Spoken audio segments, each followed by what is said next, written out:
आइए हम योना ग्रंथ की ओर चलते हैं। योना ग्रंथ का पहला अध्याय, पहले 3 वचन। यहोवा का वचन मनुष्य के सामने खड़ा रहता है और वह तुरंत ही प्रतिक्रिया देता है ना? अब यहां थोड़ा कठिनाई होती है समझने में। योना एक जवान व्यक्ति था। योना परमेश्वर से प्रेम करता था। योना से पहले भी कई लोग निनवे नगर गए थे। अब देखिए, इस्राएल के लोग जब भी किसी बात के लिए क्रोधित होते हैं, तो इसका मतलब है कि आप आगे बढ़ रही हैं। परमेश्वर की स्तुति हो, हालेलुया। इसी तरह निनवे के लोग परमेश्वर के विरुद्ध पाप कर रहे थे।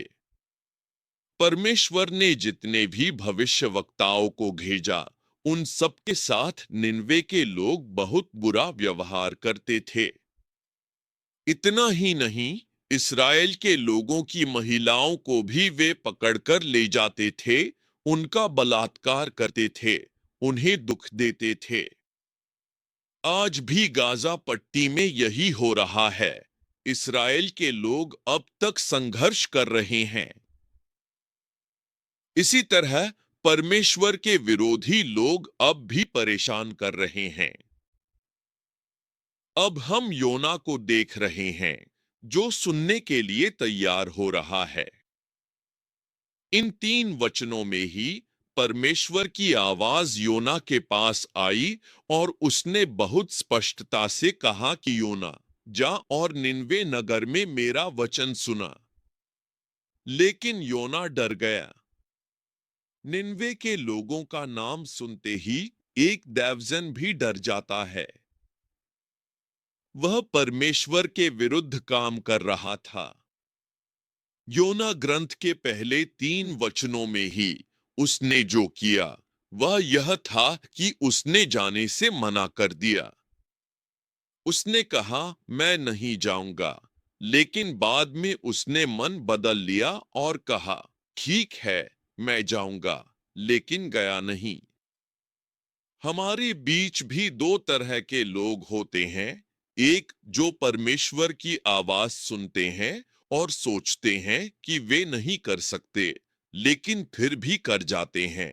और दूसरे जो परमेश्वर की आवाज सुनते हैं और कहते हैं कि वे करेंगे, लेकिन कर नहीं पाते।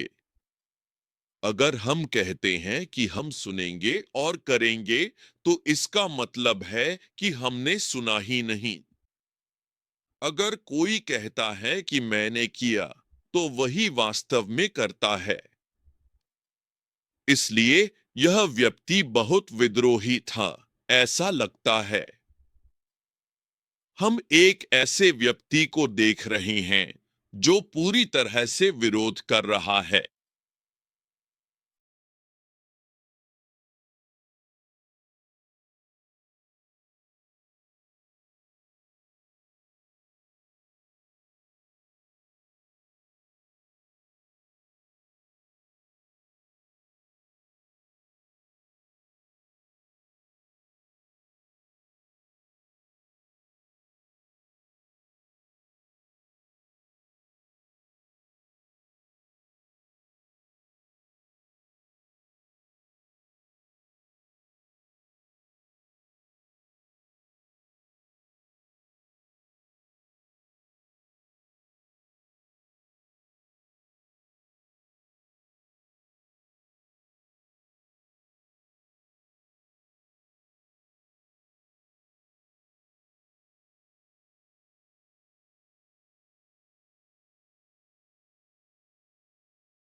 कुछ समय के लिए उसने कहा कि मैं नहीं जाऊंगा, और वह एक दूर के स्थान की ओर जहाज में यात्रा करने लगा।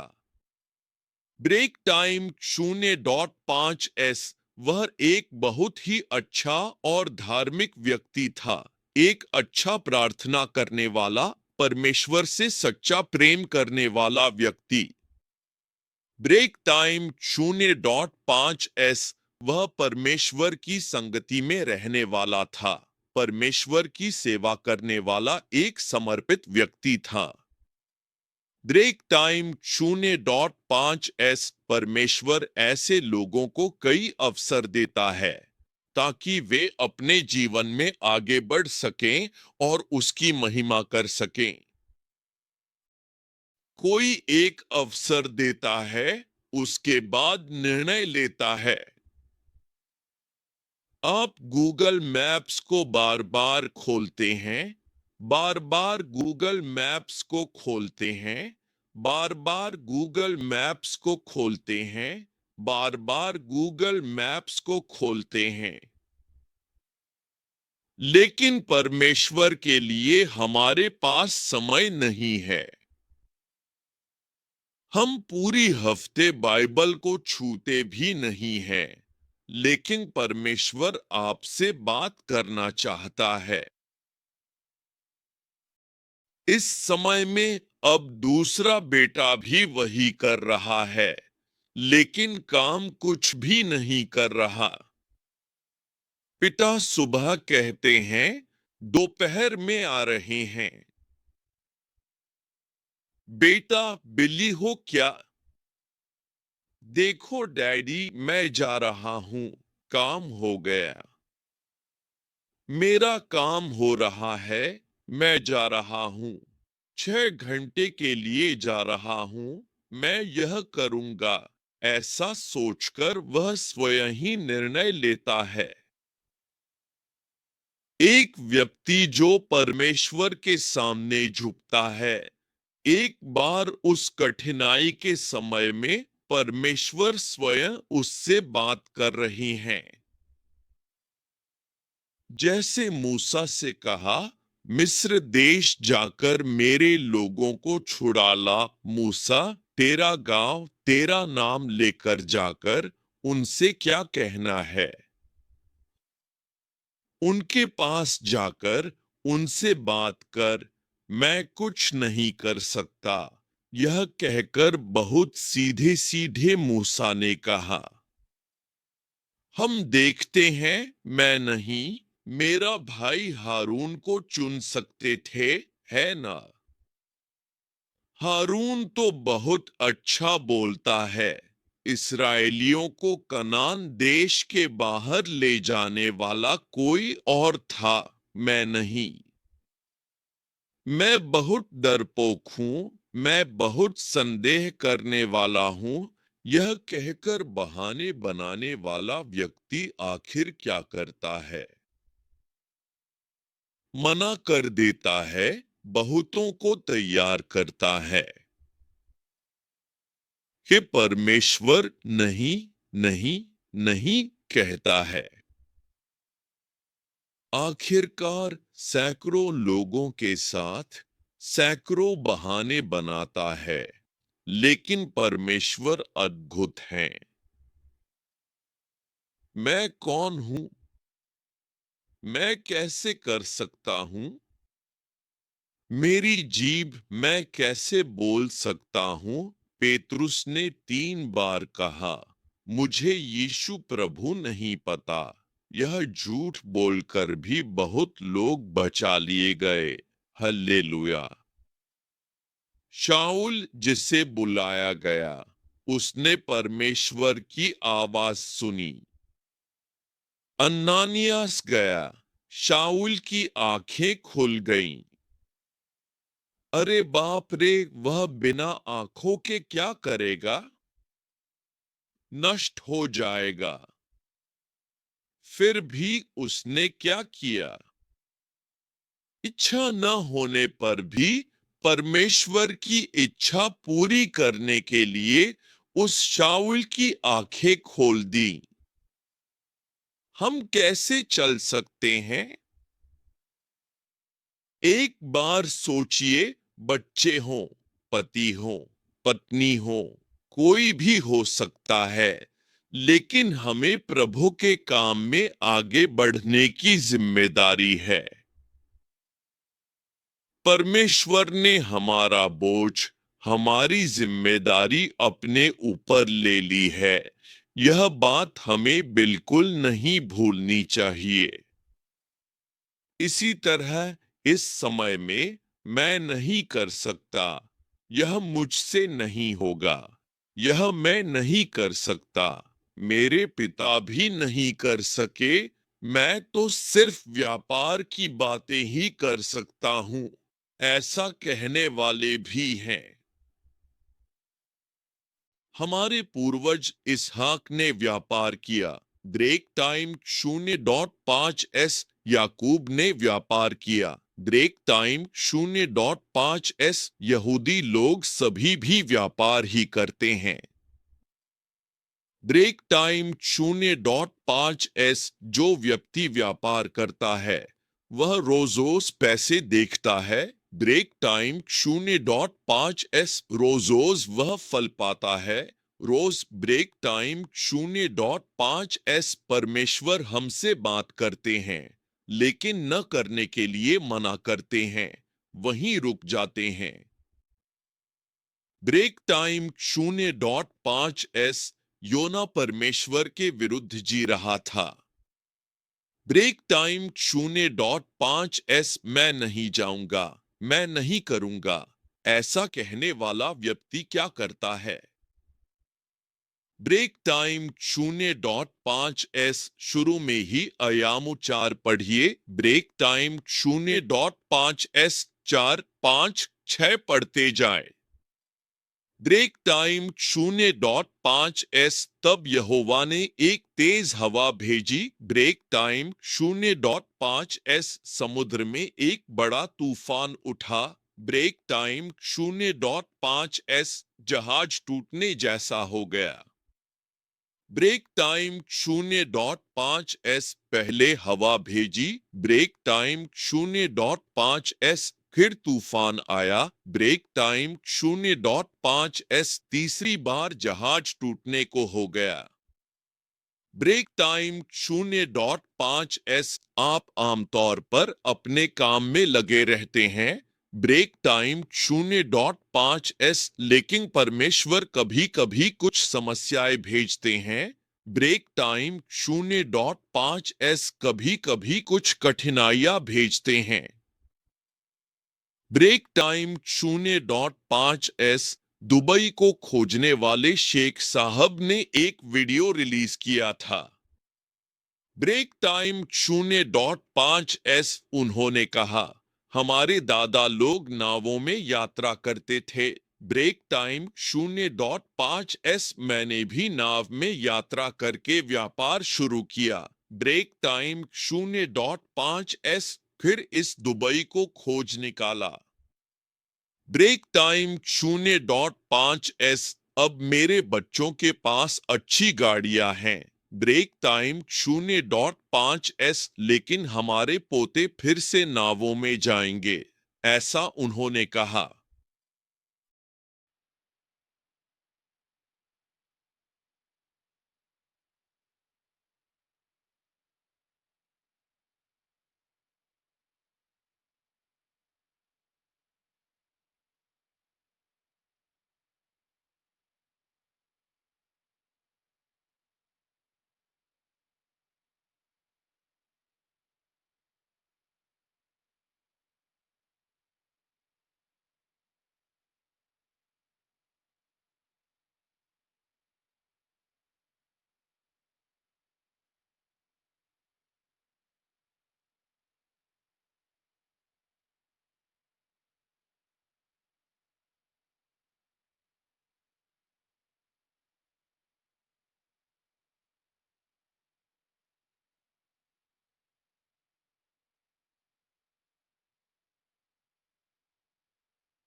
यह मछली समुद्र के तल में चली गई और वहीं टिक गई। ऐसी स्थिति में हे परमेश्वर के बच्चों, मछली के पेट में जोना के पास केवल एक ही अवसर था।